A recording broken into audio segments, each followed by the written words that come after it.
When it comes to Nick Kyrgios, the modern-day bad boy of tennis, there is never any shortage of controversy. By now, it's clear that wherever Kyrgios goes, some sort of scandal is sure to follow. Sure, he's a little rough around the edges, and many officials can't stand him, but fans love him. So stay tuned, and don't go away, because one tennis official is lifting the lid on Kyrgios' most shocking on-court sledge and says Kyrgios and Wawrinka had to be separated. Plus, Nick Kyrgios' telling admission after a heartbreaking call stuns his fans. First up, was Nick Kyrgios nearly involved in a fight in Canada? You're about to find out. Recently, a tennis official is spilling the beans about the moment Stan Wawrinka lashed out at Nick Kyrgios inside the dressing rooms of the Canadian Open. The situation went from 0 to 60 in 1 second and became so explosive that the two had to be separated. Kyrgios is the infamous Aussie tennis star known for essentially saying whatever he feels like, when he wants, and how he wants. And sometimes this comes in the form of profanity-laced tirades. In the Wawrinka incident, however, it was Wawrinka who lashed out and became aggressive first, but of course, it was Kyrgios' mouth that set everything in motion. Kyrgios was in the mood to stir up trouble, and somehow decided it would be a good idea to tell Wawrinka, "Kokonakis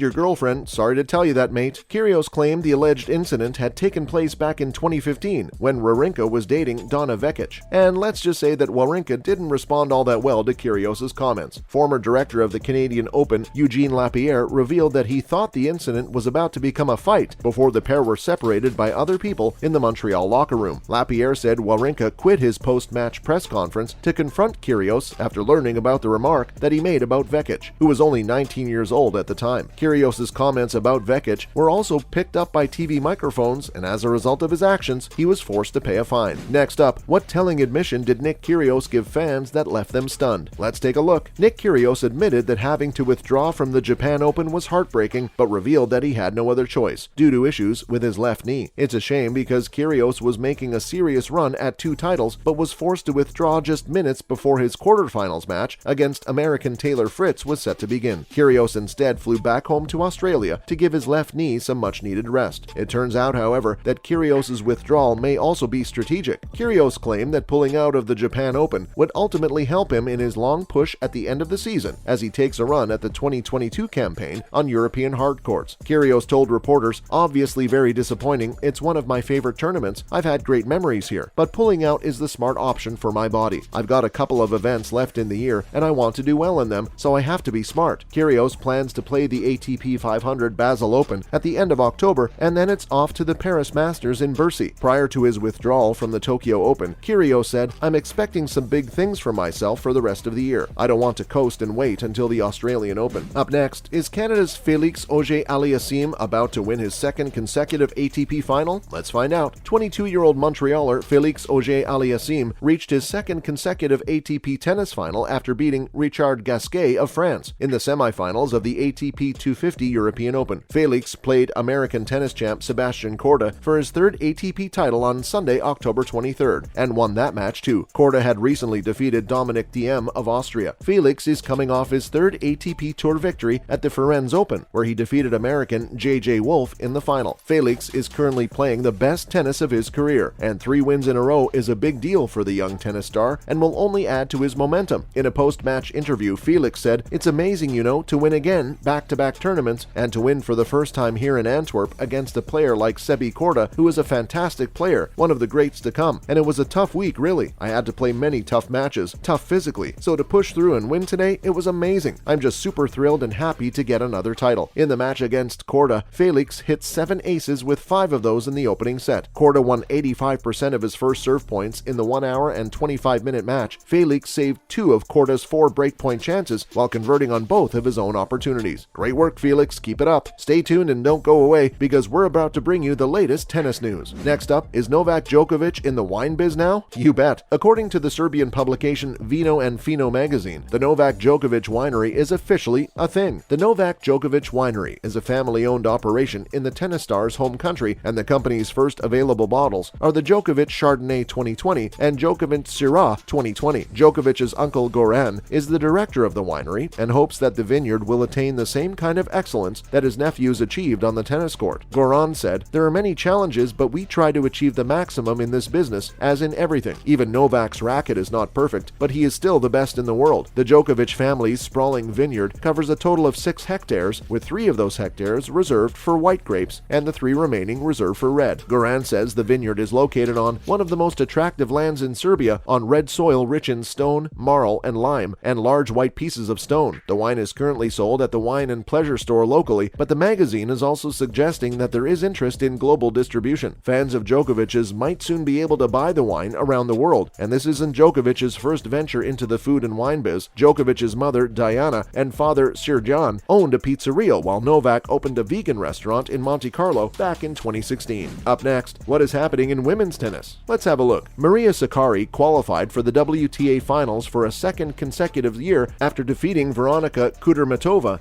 to reach the semifinals in Guadalajara. Kudermetova did not make it to Texas in singles. She will compete there in doubles against partner Elise Mertens. Sakkari joins Iga Swiatek, Ons Jabeur, Jessica Pegula, Coco Gauff, Caroline Garcia, Arina Sabalenka, and Daria Kasatkina in the WTA Finals singles draw beginning 31st October. As her most recent victory was still sinking in, Sakkari said, "Without fire, you cannot win these matches. Without heart, without courage, without just going for it and being brave. My heart and my fighting spirit. These are the two things that I'm most proud about. My tennis is there. Everyone here plays good. It's not like someone plays better. It's just who is a little bit more catching the big moments. I felt like today I just went for it." Sakkari will take on Marie Buskova next for a place in the championship match in Guadalajara. Addressing a crowd in Mexico, Sakkari said, "You guys make me feel like a superstar. As I told you, I want to stay here until Sunday and just celebrate with you guys as much as I can." Finally, how are some of tennis's young up-and-comers breaking onto the scene? At the Stockholm Open, 19-year-old Dane Holger Rune upset top seed Stefanos Tsitsipas 6-4, 6-4 and won his second tour-level title. Rune swung his way through the world number 5 throughout the 1-hour 35-minute clash battle. Rune now leads Tsitsipas 2-0 in their ATP head-to-head series after defeating the 24-year-old at Roland Garros back in June. Rune is up to number 24 in the Pepperstone ATP Live rankings after his recent title run at the ATP 250 event. Rune said, "It was an unbelievable match from my side. I knew it was going to be difficult, but I just tried to stick to the game plan. I had to play my best tennis today, and it was good that I could find the level. I am super happy. It was very close to perfection. I was making a lot of returns and playing pretty well behind my serve. Stefanos is an amazing player who always makes it difficult. It was a super fun match to play." Rune took the ball early and deliberately targeted Tsitsipas's backhand and clearly outlasted him on the cross-court exchanges. Rune demonstrated his great touch around the net, closed points efficiently as he moved forward, and that helped him seal the deal. Rune hopes to finish his season strongly and is set to compete in Basel before heading to court at the Intesa San Paulo Next Gen ATP Finals. Do you think Rune has what it takes to be the next big thing in tennis? Drop a comment below. We'd love to know your thoughts. That's a wrap for today's video. Thank you for watching.